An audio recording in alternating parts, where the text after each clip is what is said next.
So I guess you own a Sony camera and you would like to shoot ultra-wide-angle pictures such as this one, right? Then you're in the right place. But first, let's roll the intro.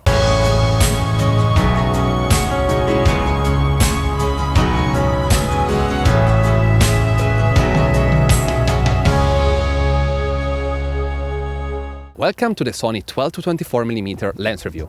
My name is Alessandro Carpentiero and I'm a travel photographer from Italy. Actually, here on YouTube I have a weekly series about travel photography, so please consider subscribing not to miss any episode or future reviews. Anyway, here it is. The first ultra-wide-angle lens for the Sony Alpha lineup. I'm really excited about this lens, and of course this is gonna be a pretty in-depth review, so please sit back, relax, and enjoy. So the first thing that surprised me about this lens, it is how light it is. I'm telling you, it's really light. It is just 565 grams, which is 20 ounces. Just to give you terms of comparison, the Sigma 12-24mm art lens weighs exactly double of this guy. So this makes it a really good choice for mirrorless cameras. Because, you know, as you can see right here, I have it mounted on my Sony 7R Mark II, and it is a perfect couple. It is really balanced, and you don't feel that the lens wants to fall upward. No, it is really balanced. And as you can see, the quite reduced dimension makes it a really good choice even to shoot around for the whole day and you will not feel tired. It is nicely built and it feels solid, even though as soon as I got it in my hands, I was like, oh, okay.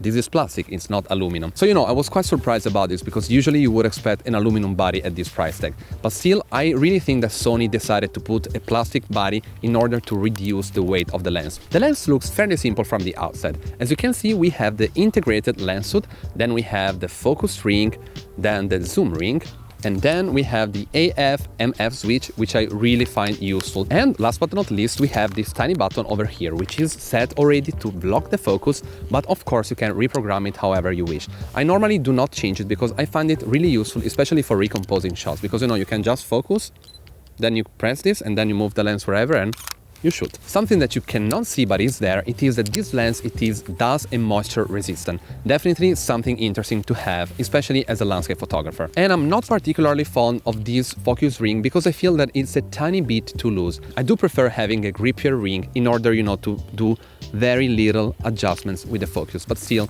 you know, this is just a minor complaint. Anyway, now it's time to see how the lens performs in real life. So let's go to New York City. So to show you another incredible scenario from where the 12-24 can really make a difference, I'm here in one of my favorite spots in New York City.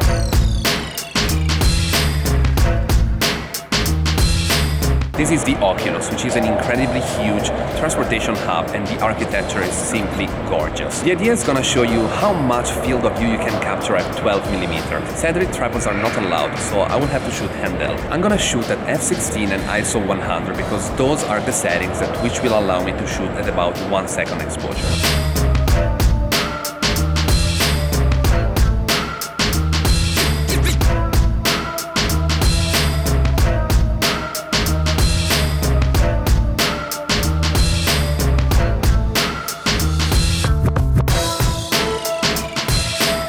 Oh, and in case you're watching this video, I'm sure that you probably own already the 16-35 and you're wondering, oh, should I get the 12-24? What's the difference? I'm gonna show you a very quick comparison.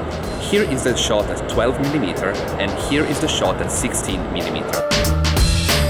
As you can see, there is quite a noticeable difference. And you know, in certain scenarios, just like this one, it really can make a difference to have those 4mm lens.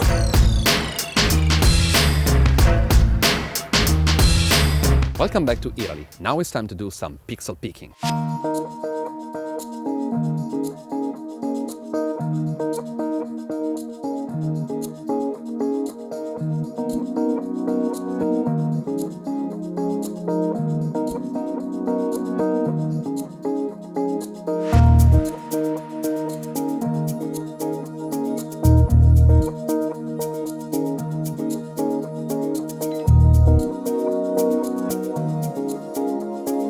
I know we all are into pixel picking, right? So I've decided to come here into this elevated spot just above a park. I feel that this is the perfect spot from where to test this lens, especially because we will not run into any problem for the focus, because, you know, from up here, everything is going to be already in focus at f4 thanks to the hyperfocal distance. The goal of this test is to see how the lens performs at different f-stops and how the image quality is throughout all the frame. So later we're gonna do some pixel picking at 100% at the center, at the edges, and at the super super extremes. So let's shoot.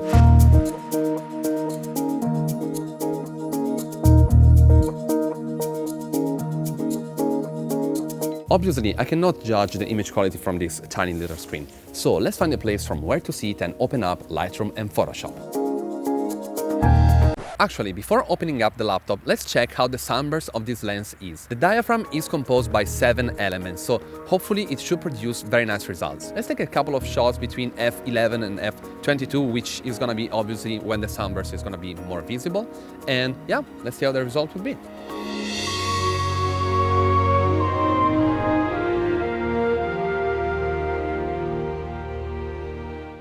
Not bad, right? I think that the sunburst of this lens is actually really good.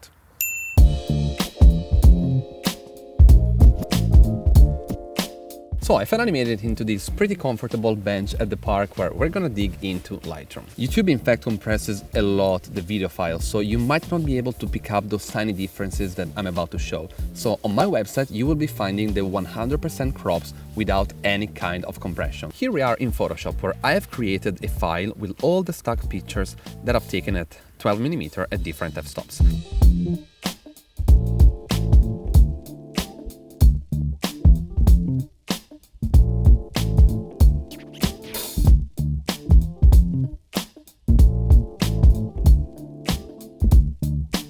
So this is a quite interesting result. At f4, the pictures are already pretty sharp, and at f5.6 we have the overall better quality. Stopping down the lens, everything is alright until f11, but I wouldn't go past that point except if you really need it, because as you saw, you start to introduce quite a lot of diffraction. Before closing the laptop, let's talk a second regarding the distortions of this lens, specifically about the vignetting and the chromatic aberration. As you might have seen already while I was going through the pictures, at f4 there is quite a lot of vignette, but this is totally normal for this kind of lens. Stopping down the lens, the vignette improves until f11, where it's quite less. Of course, we can fix this super easily in Lightroom, because as you can see, we just can click on Enable Profile Correction and boom.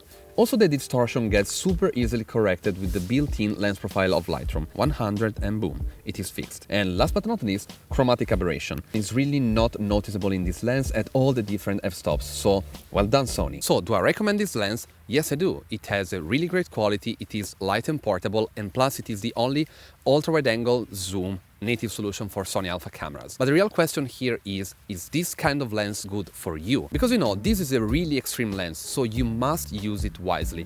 Of course, when needed, for example, such as the Oculus, it really made a difference. So if this is the kind of photography that you're looking for, then get this lens. While if you still are, deciding in between the 16-35 or the 12-24, I would recommend you to get the 16-35 because it's a more balanced lens for landscape photography, plus you can mount filters very easily. So that's it for today, guys. I really hope that you have enjoyed this video. Do let me know in the comments if you have any questions regarding this lens, or if you just want to let me know what you think about this video, which I really would appreciate. And of course, if you wish, make sure to smash that like button and subscribe to the channel, because over here, as I said at the beginning, there is a travel photography video every week. So thanks for watching, and I will see you guys in the next one.